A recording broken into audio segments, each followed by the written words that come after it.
दोस्तों, आज की इस वीडियो में हम बातचीत करने वाले हैं भोजपुरी के पावर स्टार पवन सिंह की फिल्म सूर्यवंशम के बारे में। यानी सूर्यवंशम फिल्म का फर्स्ट दिन का अनुमानित कलेक्शन आप सभी को इस वीडियो में बताने वाला हूं, तो वीडियो को लास्ट तक देखते रहें। और जो लोग मेरे चैनल को भी तक सब्सक्राइब नहीं किए हैं वो लोग कर लें, क्योंकि हमारे चैनल पर भोजपुरी की हर खबर सबसे पहले आता है। तो दोस्तों, आज पवन सिंह की एक नई फिल्म आप सभी के नज़दीकी सिनेमाघरों में रिलीज किया गया है। फिल्म का नाम है सूर्यवंशम। फिल्म के स्टार कास्ट में भोजपुरी के पावर स्टार पवन सिंह और आस्था सिंह।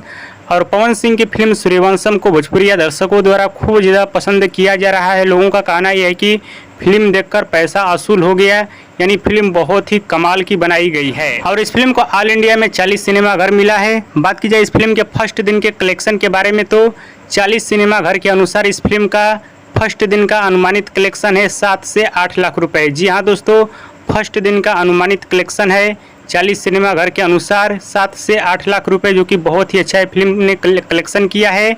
और बिना प्रमोशन के, जी हाँ दोस्तों, बिना प्रमोशन के फिल्म बहुत ही अच्छा धमाल मचा रही है सिनेमाघरों में। वीडियो पसंद है तो ज़्यादा लाइक करें, कमेंट करें, शेयर करें।